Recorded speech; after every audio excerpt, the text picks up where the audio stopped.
Bismillahirrahmanirrahim. Assalamualaikum warahmatullahi wabarakatuh. Baiklah, pada video ini kita akan mempelajari mengenai fungsi VLOOKUP dan LOOKUP yang sudah kita pelajari pada pertemuan ke-12.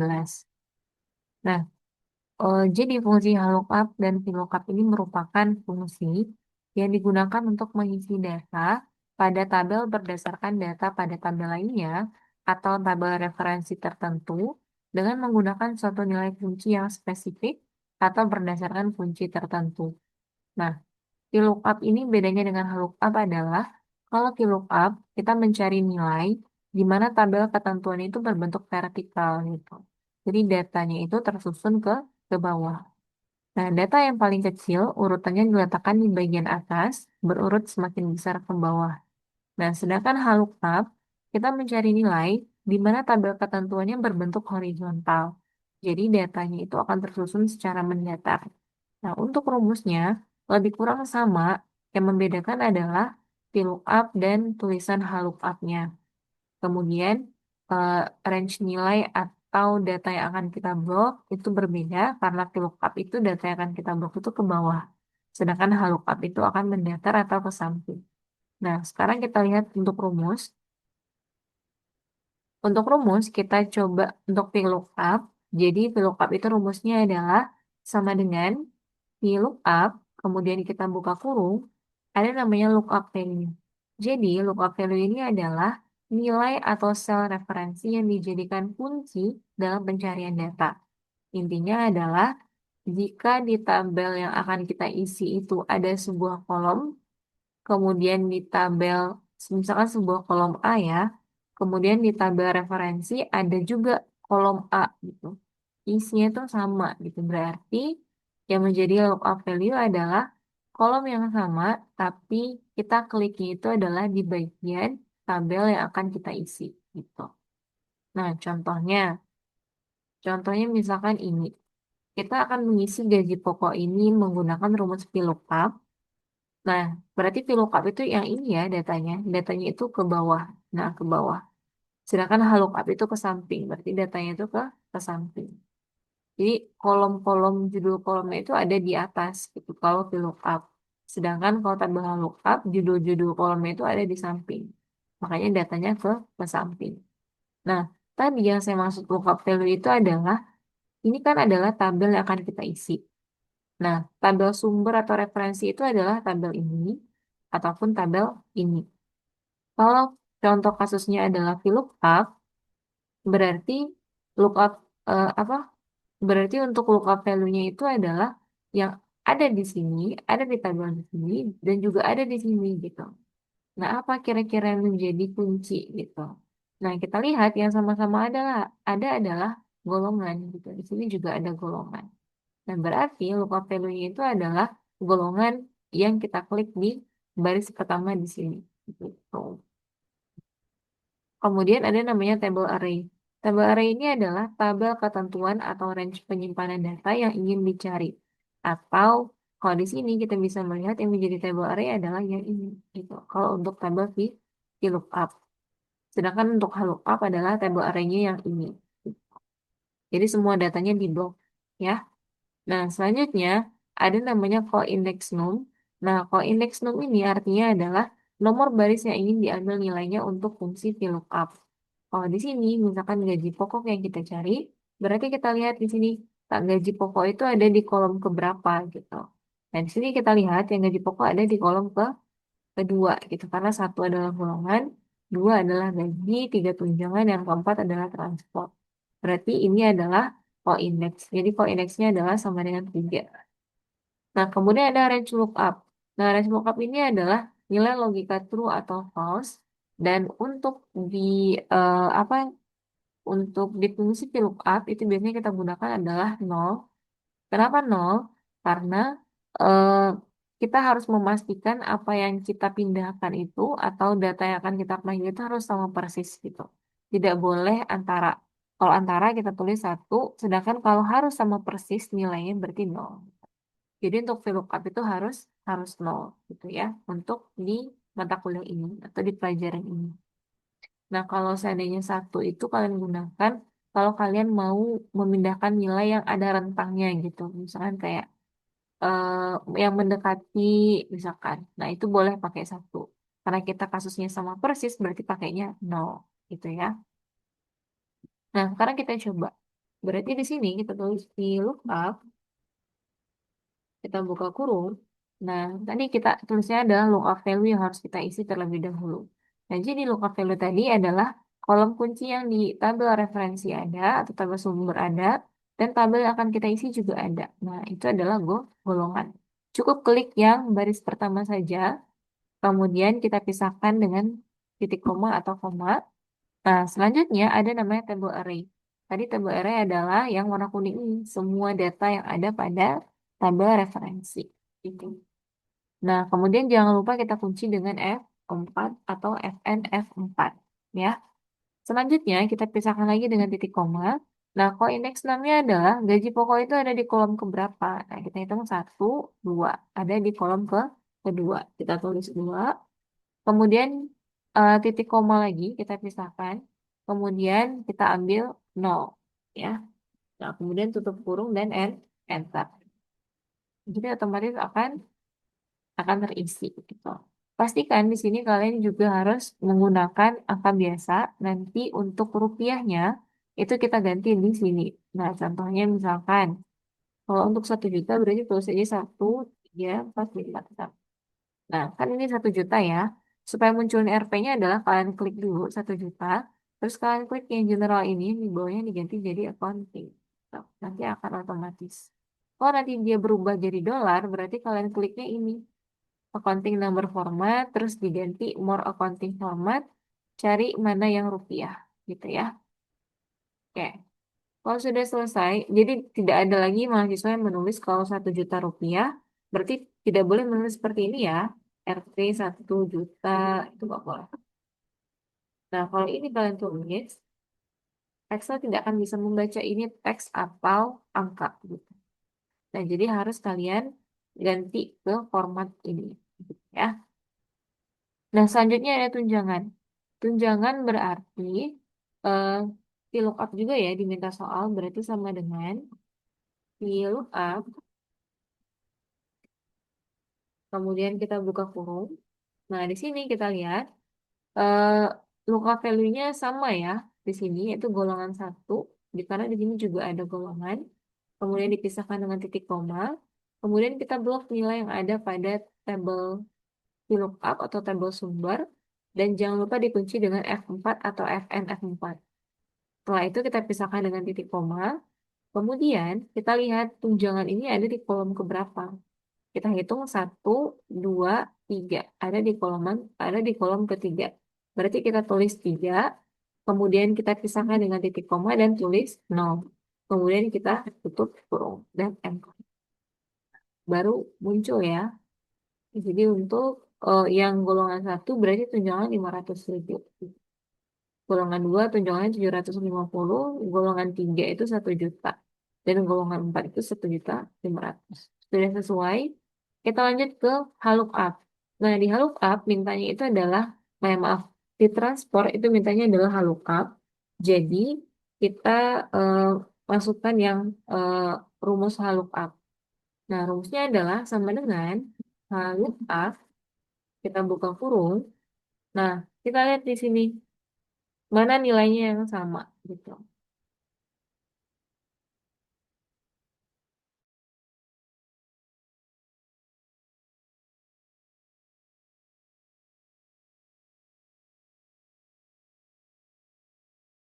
Nah, untuk halookup berarti sama dengan halookup, kemudian kita buka kurung. Nah, sama kasusnya dengan VLOOKUP, kita perhatikan mana yang kolomnya itu atau baris ya di sini ya, karena dia halookup. Barisnya di sini ada, di sini juga ada gitu. Nah, tetap golongan ya, karena di sini ada golongan, di sini ada golongan, berarti tetap golongan itu menjadi lookup value atau kunci. Berarti kita klik golongan yang ada di sini, kemudian kita pisahkan dengan titik koma. Kemudian kita blok nilainya, nilainya aja ya. Gaji, golongan, tunjangan transport ini nggak usah diblok gitu. Kemudian kita kunci dengan F4 atau Fn F4. Kemudian kita pisahkan dengan titik koma. Kemudian kita lihat di sini. transport itu ada di baris keberapa ya? Satu, dua, tiga, empat. Berarti transport ada di baris keempat. Kita tulis empat, kemudian titik koma, kemudian kita tulis nol dan N. Nah, kita tarik ke bawah. Nah, betul ya. Jadi ini sudah benar, artinya adalah kita sudah mau menambahkan atau kita memanggil nilai gaji pokok, tunjangan, dan transport dari tabel sumber VLOOKUP dan tabel sumber HLOOKUP. Kapan kita menggunakan HLOOKUP dan VLOOKUP tergantung dengan bentuk tabel sumbernya. Kalau tabel sumbernya ke bawah datanya seperti ini, berarti kita pakai VLOOKUP. Tapi kalau tabel sumbernya itu ke samping seperti ini, maka kita menggunakan HLOOKUP. Nanti di ujian akan saya tentukan mana kolom yang harus diisi dengan VLOOKUP, mana kolom yang harus diisi dengan HLOOKUP. Nah, sekarang terakhir, kita hitung jumlah. Jumlah ini berarti kita menambahkan keseluruhan data. Nah, supaya cepat, kita menggunakan rumus fungsi sum dan kita buka kurung, kita blok nilai ketiga kolom ini, yaitu gaji pokok, tunjangan, dan transport. Kalau sudah, kita tutup kurung dan enter. Maka akan diperoleh jumlah dari ketiga kolom ini untuk setiap nama. Gitu. Lebih kurang seperti itu ya untuk materi VLOOKUP dan HLOOKUP. Kalau untuk contoh, kalian bisa pelajari yang ada di soal latihan yang sudah saya berikan. Coba kita kerjakan sama-sama ya. Nah, di sini kita lihat ada gaji pokok, ada tunjangan. Terus kita lihat gaji pokok dan tunjangan itu ada di kolom ini atau ada di tabel ini. Kalau tabelnya itu ke bawah datanya, berarti dia adalah bagian dari tabel VLOOKUP. Berarti untuk gaji pokok dan tunjangan, yang kita gunakan adalah rumus VLOOKUP. Nah, kita coba dulu sama dengan VLOOKUP. Nah, di sini kita bisa klik yang menjadi kolom kunci atau lookup table. Kita lihat di sini ada nomor, golongan, dan nama pegawai. Sedangkan di sini ada golongan, gaji pokok, dan tunjangan. Yang sama adalah golongan. Berarti kita klik golongan yang ada di tabel yang akan kita isi. Kemudian kita pisahkan dengan titik koma. Kemudian kita blok data dari tabel gaji. Jangan lupa kita kunci dengan F4 atau FN F4. Setelah itu, kita pisahkan lagi. Nah, sekarang kita pilih. Kalau indeks nomnya berapa? Gaji pokok ini ada di kolom keberapa? Ada kolom ke satu, 2. Ada di kolom kedua. Kemudian kita tulis 2, kemudian kita pisahkan dengan titik koma, dan kita tulis 0 untuk menentukan kalau eh, ini adalah eh, pemindahan data yang harus sesuai atau sama persis. Gitu. Kemudian kita tutup kurung dan enter. Nah, berarti ini sudah terpanggil, jadi kita tarik ke bawah. Nah, selanjutnya ada tunjangan. Tunjangan tetap kita menggunakan VLOOKUP karena dia ada di tabel yang mendatar ke bawah. Berarti sama dengan VLOOKUP, kita buka kurung, dan ini masih menjadi kunci. Jadi kita klik dan kita batasi atau pisahkan dengan titik koma. Kemudian kita blok data tabel gaji ini karena ini adalah kolom yang akan kita ambil tunjangannya. Kemudian kita kunci dengan F4 atau FN F4. Kemudian titik koma. Nah, di sini tunjangan ada di kolom ketiga. Berarti kita tulis 3. Kemudian titik koma 0 dan enter. Nah, sekarang sudah diperoleh gaji pokok dan tunjangan. Nah, untuk mencari total gaji itu adalah penjumlahan antara gaji pokok dan tunjangan.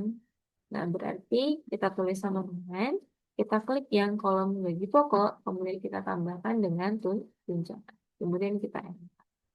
Maka diperoleh total gajinya seperti ini. Nah, selanjutnya kita menggunakan eh, tabel HLOOKUP untuk pajak. Kenapa? Karena pajak cuma ada di tabel potongan pajak yang merupakan bentuk HLOOKUP, yaitu mendatar. Jadi, kita gunakan rumus HLOOKUP, kemudian kita buka kurung. Nah, di sini kita pastikan mana yang menjadi kolom kunci. Ternyata golongan juga ada di tabel potongan pajak. Berarti yang kita pencet adalah golongan untuk tabel yang akan kita isi. Kemudian kita pisahkan dengan titik koma. Kemudian kita blok nilai yang ada pada total potongan pajak. Jangan lupa kita kunci pakai F4 atau FNF4 dan kita pisahkan lagi. Kemudian kita lihat pajak ini ada di baris keberapa? Ada di baris kedua. Berarti kita tulis 2, titik koma, dan 0. Kemudian kita enter. Sekarang sudah kelihatan berapa pajak dari masing-masing pegawai atau karyawan. Nah, sekarang pemotongan. Pemotongan ini kita peroleh dari total gaji kita kalikan dengan pajak. Berarti sama dengan total gaji dikali dengan pajak, maka diperoleh hasilnya untuk kolom kode 1 adalah 0. Kenapa? Karena dia tidak ada pajak. Gitu. Artinya jadi 0. Nah, itu gaji bersih. Gaji bersih itu diperoleh dari total gaji, kemudian kita kurangi dengan pemotongan. Kemudian kita tarik ke bawah, maka diperoleh hasil sebagai berikut. Nah, di sini, yang untuk ini kita bisa menggunakan rumus fungsi seperti pertemuan ke-10. Untuk total berarti kita gunakan rumus sub, dan kita blok semua data, kemudian kita tutup kurung. Kalau total gaji bersih golongan 3B, berarti total gaji bersih golongan 3B bisa kita gunakan rumus sum if karena kita ingin menjumlahkan data tapi ada kriterianya gitu. Berarti sama dengan sum if kita eh, seleksi dulu golongannya. Berarti di sini golongannya adalah di soal diminta 3D. Kemudian kita tutup kutip dan kita pisahkan lagi. Kemudian kita blok yang gaji bersih. Maka diperoleh hasilnya adalah 11613750. Ini bisa kita jadikan ke rupiah. Gitu. Nah, kemudian rata-rata gaji bersih berarti transferansi gaji bersihnya kita blok. Jadi rata-rata gaji bersih adalah 3.910.625 rupiah. Kemudian kita lihat jumlah pegawai yang mempunyai potongan kecil dari 1 juta. Kalau kita disuruh menghitung jumlah orang, jumlah pegawai, berarti itu kita gunakan adalah rumus count. Karena di sini ada katanya harus punya potongan kecil dari 100, dari 1 juta ya. Dari 1 juta berarti kita gunakan rumus count pakai Bentar. Oh enggak, di sini kita cuma pakai count if aja. Kenapa count if? Karena kriterianya cuma satu, yaitu potongannya itu kecil dari 1 juta. Berarti count if kita blok yang potongan, kemudian kita titik koma, nah sekarang kita tulis 1 juta. Kecil dari 1 juta, berarti kutip kecil dari 1 juta. Oke, boleh kita tutup kurung. 10 ya. Eh, ini kenapa jadi accounting? Karena dia ikut sama format yang di atas ya. Jadi ada 10. Selanjutnya kita hitung gaji terbesar, maaf, gaji bersih terbesar berarti kita berapa? Karena kalau terbesar, terkecil itu max atau min. Tapi kalau terbesar ke berapa itu baru large. Atau terkecil ke berapa baru small. Nah, max. Kemudian kita lanjut. eh Bentar.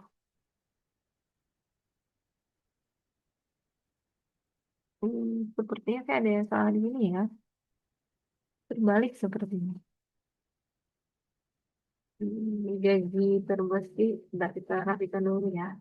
Gaji bersih terbesar berarti sama dengan X. Sebelah. X. Nah, di sini baru kita gunakan jumlah pegawai yang potongannya kecil dari terbalik ya, semuanya ya. Count if dari potongan Kemudian kita pisahkan, kriterianya adalah kecil dari 1 juta. Nah, ini masih rupiah ya, kita ubah menjadi mineral aja. Kemudian jumlah pegawai golongan 4A yang tidak ada potongan berarti sama dengan, kalau di sini dia jumlah pegawai juga, tapi ada 2 kriteria. Yang pertama adalah golongan 4, kedua tidak ada potongan. Berarti pergunakan for if pakai S. Berarti kita blok dulu yang golongan, kemudian kita titik koma atau kita pisahkan. Kemudian kriteria pertamanya adalah harus 4A.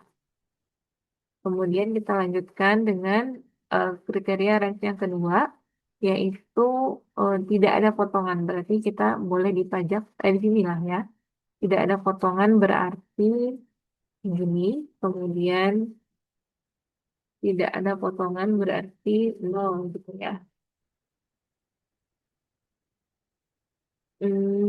Kemudian di sini kita bisa tutup kurung.